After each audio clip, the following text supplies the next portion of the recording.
नमस्कार विद्यार्थियों, आज हम जानेंगे Amazon.com के बारे में।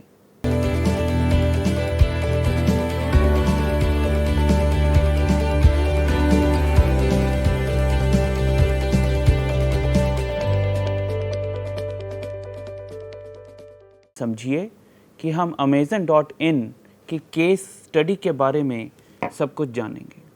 क्या आप जानते हैं कि Amazon.com कितना बड़ा है? Amazon दुनिया का सबसे बड़ा ऑनलाइन रिटेलर है और इसकी वैल्यूएशन 1 ट्रिलियन से भी अधिक है। Amazon की स्थापना जेफ बेजोस ने की है, जो अब दुनिया के सबसे अमीर व्यक्ति हैं।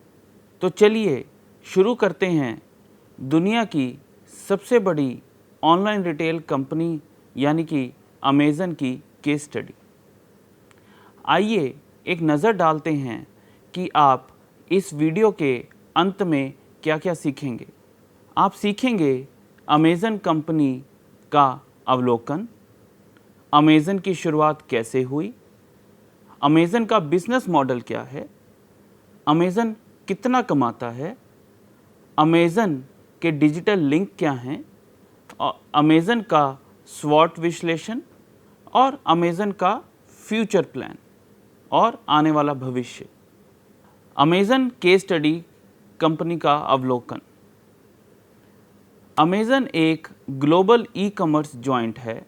यह एक इंटरनेट आधारित कंपनी है जो अपने प्लेटफॉर्म Amazon.com पर इलेक्ट्रॉनिक सामान, परिधान, फिल्म, किताबें और हर वह सामान बेचती है जिसे ऑनलाइन बेचा जा सकता है। Amazon की स्थापना जेफ बेजोस ने सन 1994 में की थी। Amazon के 7.5 लाख से ज़्यादा कर्मचारी हैं। Amazon संयुक्त राज्य अमेरिका में बाज़ार पंजीकरण द्वारा सबसे मूल्यवान खुदरा स्टोर है। Amazon अपना कारोबार कई देश और सेगमेंट में चलाता है। Amazon का अपना बाज़ार है जहां तीसरे पक्ष अपने उत्पाद बेच सकते हैं। Amazon के पास Kindle प्लेटफॉर्म है जहां वह ई बुक्स बेचता है। Amazon के पास Audible भी है जहां वह ऑडियो बुक्स बेचता है। Amazon के पास Amazon प्राइम प्लेटफॉर्म भी है जो कि एक OTT प्लेटफॉर्म है। आइए जानते हैं कि Amazon.com की शुरुआत कैसे हुई। Amazon की शुरुआत 16 जुलाई सन 1995 को जेफ बेजोस ने की थी। जेफ बेजोस ने अपने बिजनेस के नाम के रूप में Amazon को इसलिए चुना क्योंकि नाम की शुरुआत अल्फ़ाबेट के पहले अक्षर से होती है और दूसरा यह सबसे बड़ी नदी का नाम है। शुरुआत में वह अपने प्लेटफॉर्म पर सिर्फ किताबें ही बेचते थे। एक और कंपनी भी है जो Amazon से पहले किताबें ऑनलाइन बेचती थी जिसका नाम था कंप्यूटर लिटरेसी। Amazon किसी भी पाठक को कोई भी किताब उपलब्ध कराने के एकमात्र उद्देश्य से अपना व्यवसाय चलाती थी। दिसंबर 1996 के अंत तक Amazon 1,60,000 ग्राहकों तक पहुंच गया।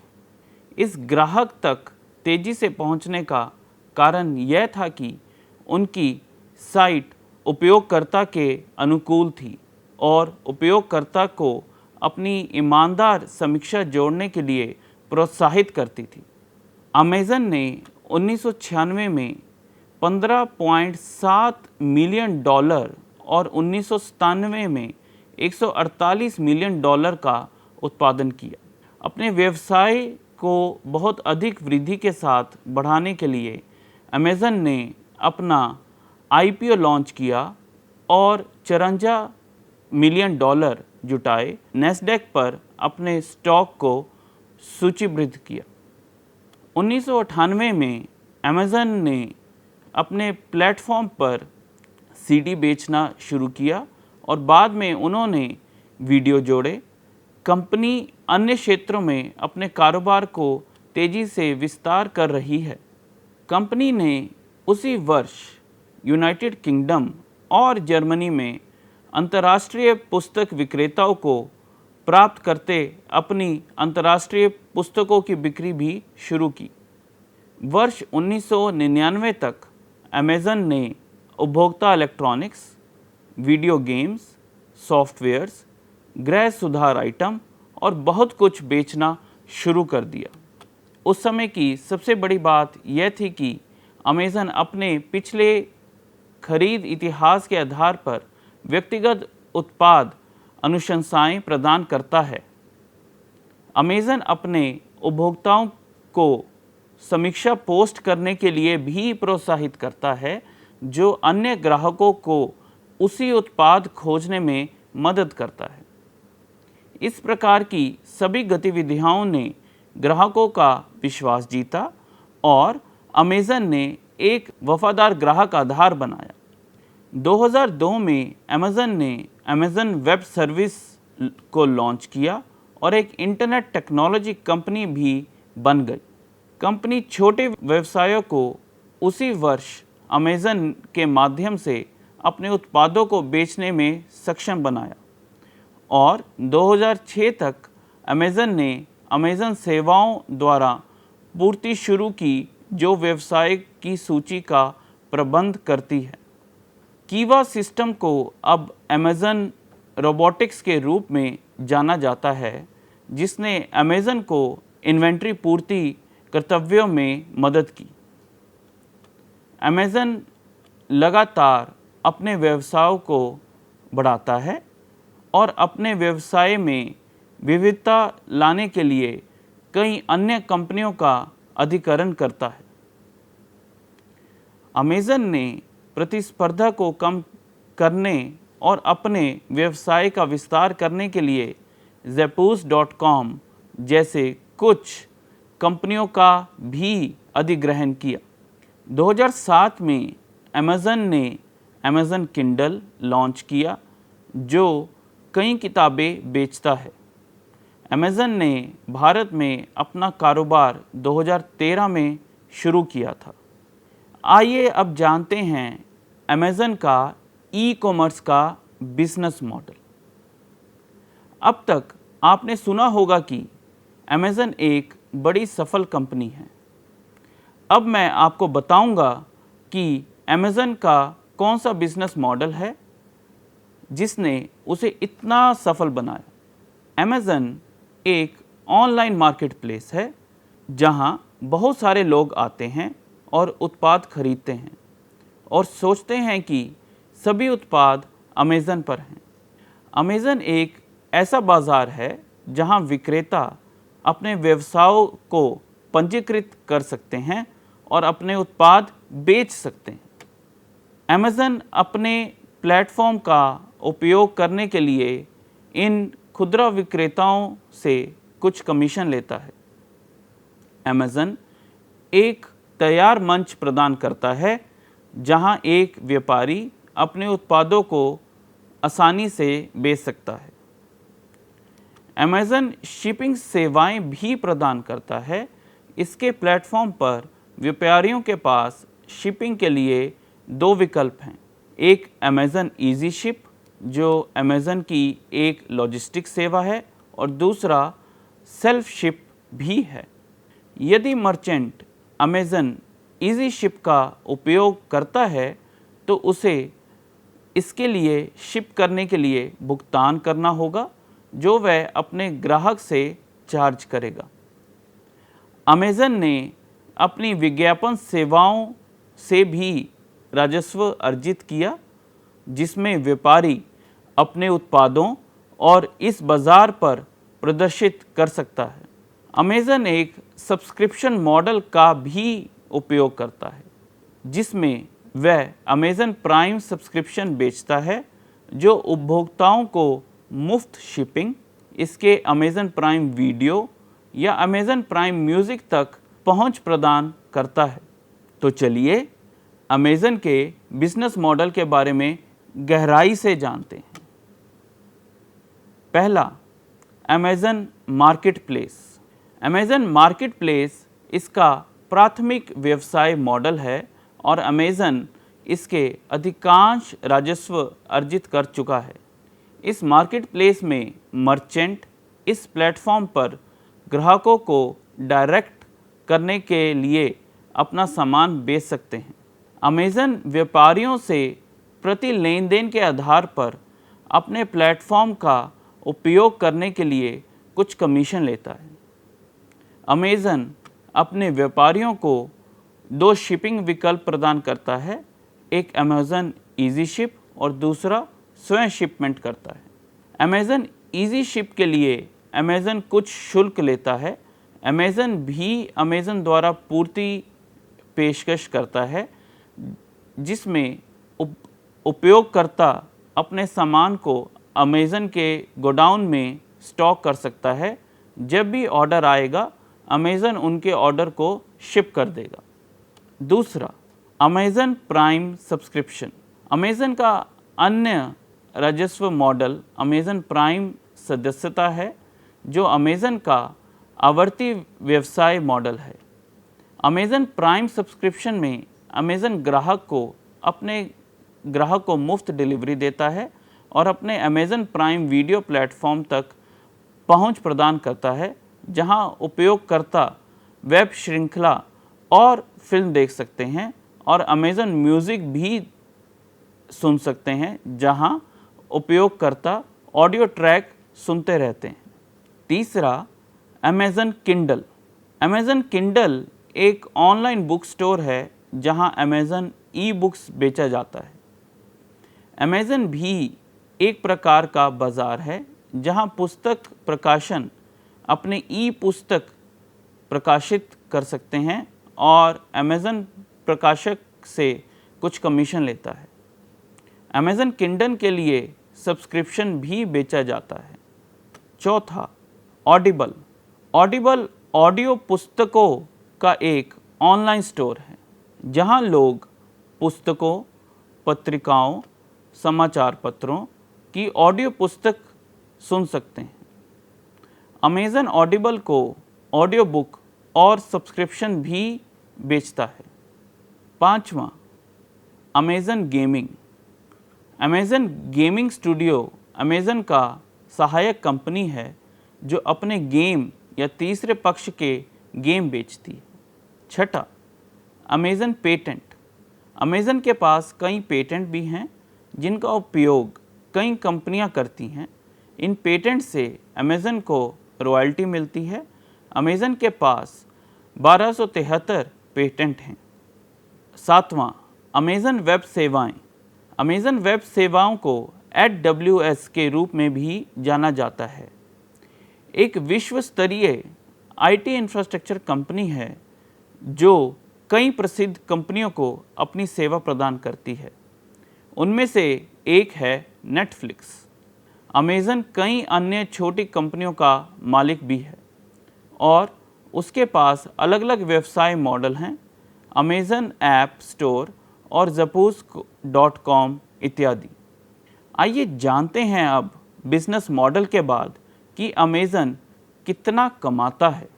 अमेज़न एक बड़ी कंपनी है और विभिन्न व्यवसायिक क्षेत्रों से राजस्व उत्पन्न करती है। तीसरी तिमाही 2019 के अनुसार अमेज़न अपने सभी व्यवसाय से $280 बिलियन का उत्पादन करती है। ये राजस्व पिछले वर्ष से 20.5% ज़्यादा था। 2017 में जेफ बेजोस ने माइक्रोसॉफ्ट के संस्थापक बिल गेट्स को पीछे छोड़ते हुए दुनिया के सबसे अमीर व्यक्ति बन गए। आइए जानते हैं कि अमेज़न की प्रबंधन टीम कैसी है। प्रबंधन टीम हर सफल व्यवसाय का एक महत्वपूर्ण हिस्सा है। जेफ बेजोस अमेज़न के CEO और संस्थापक हैं, जिनके पास अमेज़न की सफलता का श्रेय है।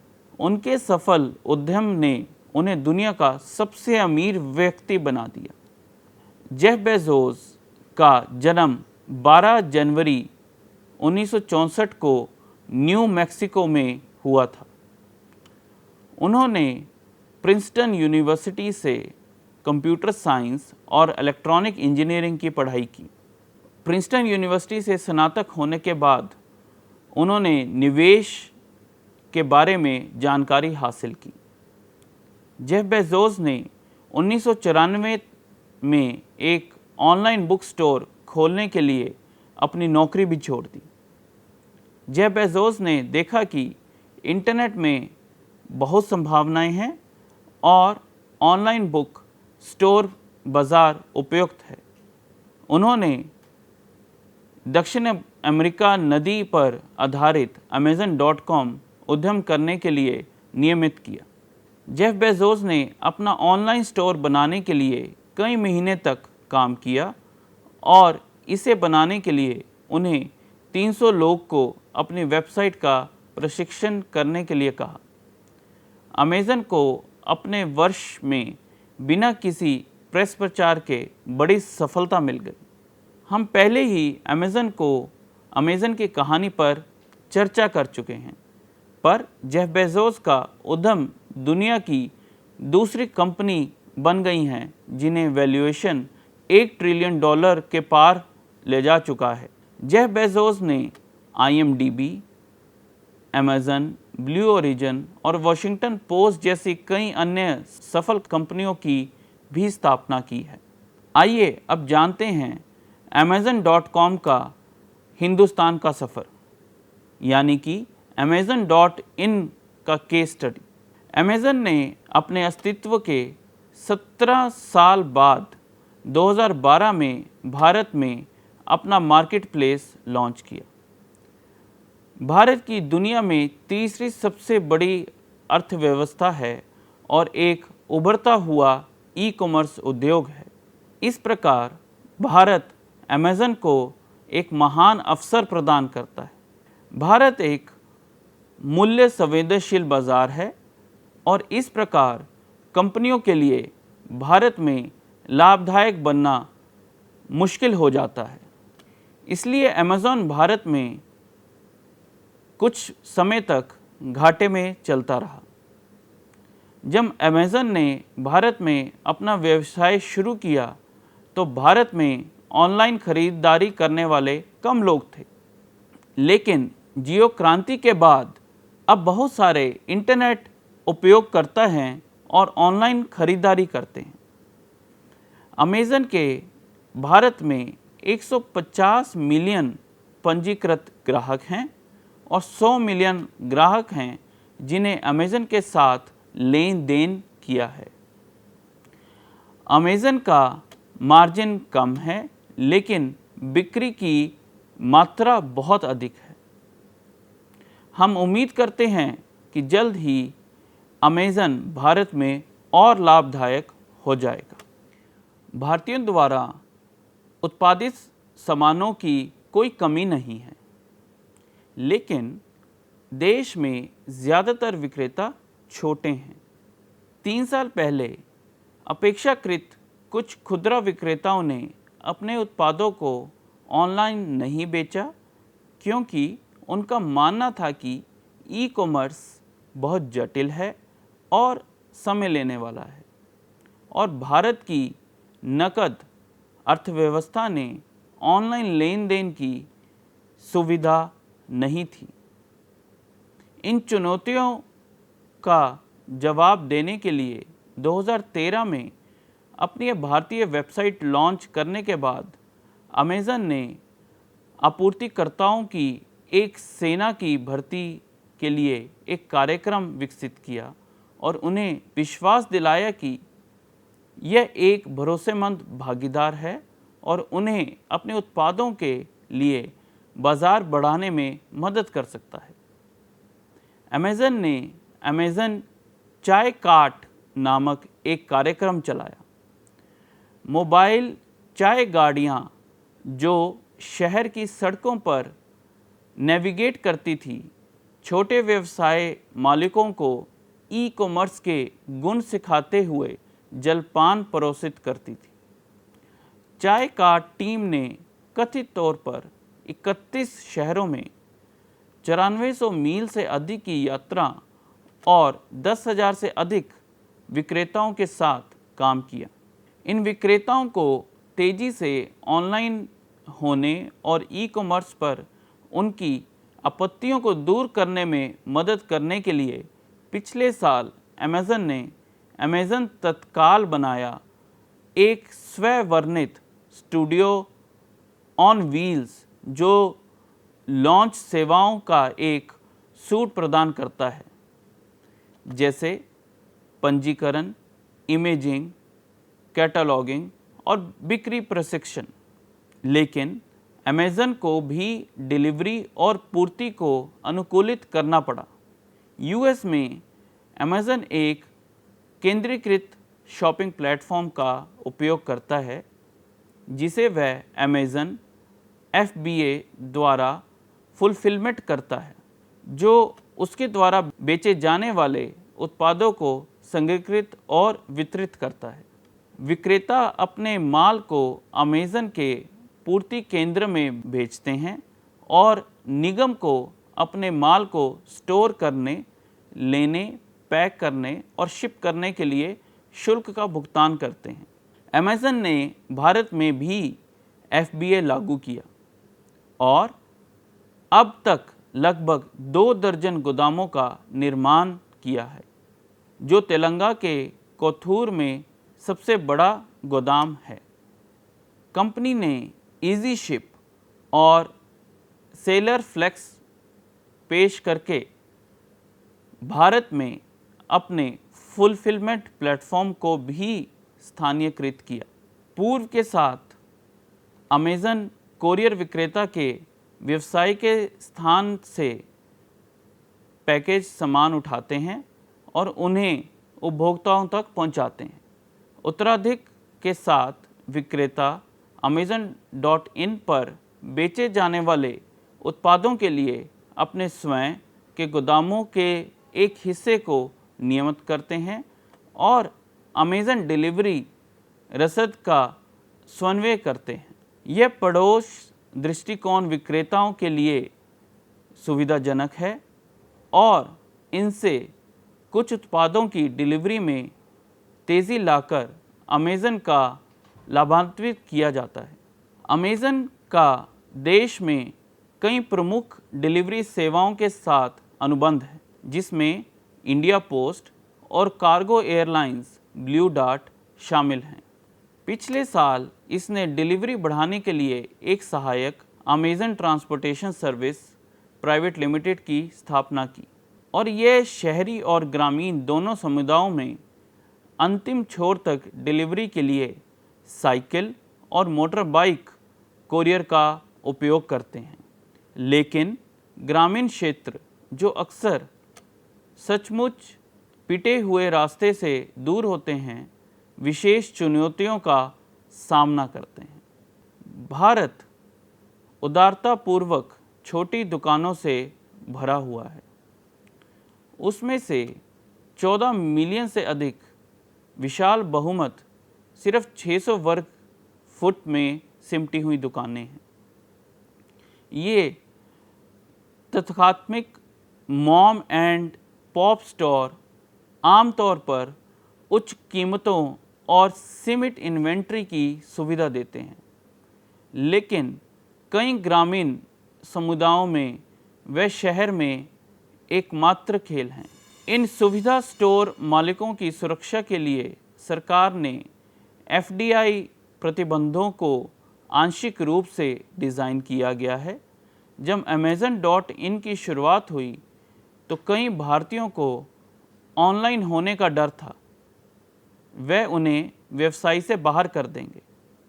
इसके बजाय अमेज़न ने अपने डिलीवरी प्लेटफॉर्म में मॉम एंड पॉप स्टोर मालिकों को भागीदार के रूप में सूचीबद्ध किया। छोटे गांवों और दूर दराज के इलाकों में जहां कुछ लोग के पास इंटरनेट है, निवासी अपने स्थानीय स्टोर पर जा सकते हैं और Amazon.in से सामान ब्राउज़ करने और चुनने के लिए मालिक के इंटरनेट कनेक्शन का उपयोग भी कर सकते हैं। स्टोर के मालिक अपने ऑर्डर रिकॉर्ड करते हैं, ग्राहकों को सचेत करते हैं। जब उन्हें उत्पाद स्टोर पर पहुंच जाते हैं नकद भुगतान एकत्र करते हैं और पैसे के साथ साथ एक हैंडलिंग शुल्क अमेज़न को पास करते हैं। यह व्यवस्था नकद अर्थव्यवस्था में ई कॉमर्स के संचालन की समस्या को बड़े करीने से दरकिरार करती है और स्टोर के मालिक अपने खुद की बिक्री में वृद्धि की रिपोर्ट करते हैं जबकि ग्राहक साइट पर होते हैं। उत्पाद से लेकर डिलीवरी तक अमेज़न ने भारत में ई कॉमर्स उद्यम के संचालन में आने वाली चुनौतियों का समाधान करने के लिए अपने परिस्थितियों की तंत्र को फिर से स्थापित किया। पिछले जून में अमेज़न ने भारतीय बाजार की विशाल क्षमता में निरंतर विश्वास का प्रदर्शन करते हुए अपने भारत के संचालन के लिए एक और $3 बिलियन की वृद्धि की। इसकी फंडिंग और प्रयास फ्लिपकार्ट और स्नैपडील सहित इसके प्रतिस्पर्धा से आगे निकल रहे हैं। ऐसा इसलिए है क्योंकि बहुत कुछ दांव पर लगा है। हाल ही में एक गूगल एटी किनी के अध्ययन में भविष्यवाणी की गई कि भारत में ऑनलाइन खुदरा बिक्री का विस्तार 175 मिलियन खरीदारों को जाएगा। वर्तमान संख्या में 3 गुना 2020 तक ई कॉमर्स के व्यापक रूप में उसी वर्ष तक $100 बिलियन से अधिक होने की उम्मीद है। मॉर्गन स्टैनली रिसर्च का अनुमान है कि यह संख्या बढ़कर $137 अरब हो सकती है और यह देखते हुए कि मोबाइल वॉलेट पहले से ही क्रेडिट कार्ड से अधिक हैं और लोकप्रियता बढ़ती जा रही है, दाम और भी अधिक हो सकता है। अमेज़न का स्वॉट विश्लेषण। आइए जानते हैं कि अमेज़न की क्या ताकत है। अमेज़न एक वैश्विक ई कॉमर्स दिग्गज है और इसका एक मजबूत ब्रांड नेम है। अमेज़न के पास एक मजबूत ब्रांड वैल्यूएशन वर्थ $125 बिलियन भी है। अमेज़न की कीमतें उन उपभोक्ताओं के लिए बहुत सस्ती हैं जो अमेज़न ग्राहक उन्मुख ब्रांड बनाते हैं। अमेज़न लगातार अपने उद्यम में नवाचार कर रहा है और नए विचारों के साथ आता है और अमेज़न को दूसरे से अलग बनाता है। अमेज़न 562 मिलियन अपने मार्केट प्लेस में Amazon.com जो दिखता है कि अमेज़न के पास सबसे बड़ा व्यापारिक चयन है। अमेज़न एक वैश्विक दिग्गज है लेकिन विशेष देशों के अनुसार विभिन्न रणनीतियों का उपयोग करता है। अमेज़न के पास कई अन्य कंपनियां भी हैं जो अमेज़न को उसके संचालन में मदद करती हैं। अमेज़न का अपना डिस्ट्रीब्यूशन और लॉजिस्टिक्स सिस्टम है जो हर ई कॉमर्स जायंट के लिए बहुत महत्वपूर्ण है। आइए जानते हैं कि अमेज़न की कुछ दुर्बलता हैं। ऑनलाइन व्यापार अब शुरू करना इतना आसान हो गया है कि ईबे, फ्लिपकार्ट और मिंत्रा जैसी कई अन्य कंपनियां अमेज़न को कड़ी टक्कर दे रही हैं। अमेज़न ग्लोबल जायंट है और कई देशों में अपना कारोबार संचालित करता है। कुछ देशों में इसका नुकसान हो रहा है। व्यापक मूल्य युद्धों के कारण अमेज़न का मार्जिन दिन प्रतिदिन सिकुड़ता जा रहा है। अमेज़न नए ग्राहकों को प्राप्त करने के लिए बहुत पैसा खर्च करता है और ग्राहक आजीवन मूल्य पर काम करता है, लेकिन यह हर समय काम नहीं करता। कुछ लोग ऑनलाइन मूल्य संवेदनशील होते हैं, वे केवल वहीं से खरीदते हैं जहां उन्हें सस्ता लगता है। आइए जानते हैं कि Amazon.com के भविष्य में क्या क्या नए अवसर हैं। अमेज़न के पास कई अन्य विकासशील देशों में विस्तार करने का अवसर है जहां ई कॉमर्स उद्योग विकास के चरण पर है। अमेज़न अपने प्रतिस्पर्धा को कम करने के लिए अन्य ई-कॉमर्स कंपनियों का अधिग्रहण कर सकती है। अमेज़न कई देशों में फिजिकल स्टोर खोल सकता है। अमेज़न के पास क्षैतिज विस्तार का एक अवसर भी है, जिसका अर्थ यह है कि अमेज़न अन्य छोटी और बड़ी कंपनियों को खरीद सकता है और अमेज़न को रसद जैसी संचालन में मदद कर सकता है। आखिर में हम जानते हैं कि अमेज़न की चुनौतियां क्या हैं। ई-कॉमर्स उद्योग में प्रवेश की कम बाधाएं हैं, जिसका अर्थ है कि कोई भी अमेज़न जैसा व्यवसाय खोल सकता है।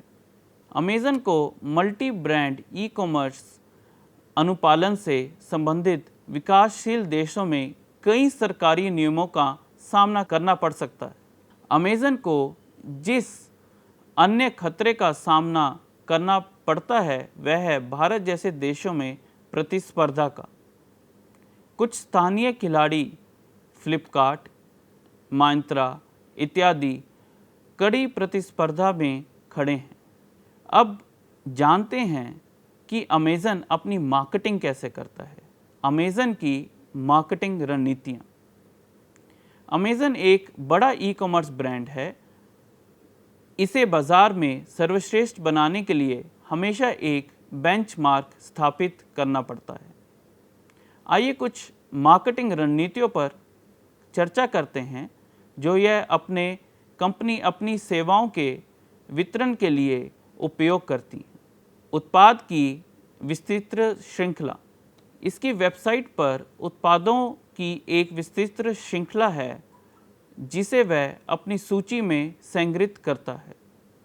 जो ग्राहक उनके प्लेटफॉर्म पर आएंगे उन्हें सस्ती कीमतों पर उत्पादों की व्यापक रेंज मिलेगी। Amazon SEO. अमेज़न इतना बड़ा है कि इसका अपना खुद का सर्च इंजन गूगल की तरह है। अमेज़न के सर्च इंजन का नाम A9 है। यह अपने स्वयं के एल्गोरिदम पर काम करता है और स्वयं के अप्रत्याशित अपडेट के साथ आता है। सर्च इंजन से इसका अपना SEO भी होता है। Amazon marketing services. यह गूगल एड्स की तरह ही एक समान सेवा है। इस सर्विस में सेलर्स अपने प्रोडक्ट्स को मार्केटिंग अमेज़न पर करते हैं। यह सेवा कीवर्ड, रुचियाँ, प्रशिष्ट विजिट, अनुशासनों आदि के उपयोग करती हैं। यह उत्पाद प्रदर्शन विज्ञापन दिखाती हैं। प्रतिक्रिया रणनीतियाँ। अमेज़न ग्राहक समीक्षाओं की शक्ति जानता है। एक फीडबैक रणनीति ग्राहक को उत्पाद का उपयोग करने के बाद उसकी समीक्षा करने की अनुमति देती है। यह उत्पाद और सेवाओं को बेहतर बनाने में मदद करती है। सहवृद्ध विपणन। एफिलिएट मार्केटिंग एक ऐसी प्रक्रिया है जहां ब्लॉगर और प्रभावित करने वाले ई-कॉमर्स वेबसाइट के एफिलिएट लिंक द्वारा अपने ऑनलाइन प्लेटफॉर्म और सोशल मीडिया हैंडल पर किसी उत्पाद का विज्ञापन करते हैं। उस सहवृद्ध लिंक का उपयोग करने ग्राहकों को उत्पाद खरीदने के लिए प्रभावित करते हैं। विद्यार्थियों, अंत में हम जानते हैं कि Amazon.in का भविष्य क्या है। Amazon.com का भविष्य भारत में बहुत अच्छा लगता है। पिछले 5 वर्षों में भारत में स्मार्टफोन और इंटरनेट की पहुंच भी बहुत बढ़ गई है। यह सभी कारक ई-कॉमर्स और Amazon.com के लिए अनुकूल हैं। हम आशा करते हैं कि Amazon.com या Amazon.in का बिजनेस भविष्य में और बढ़ता रहेगा। धन्यवाद।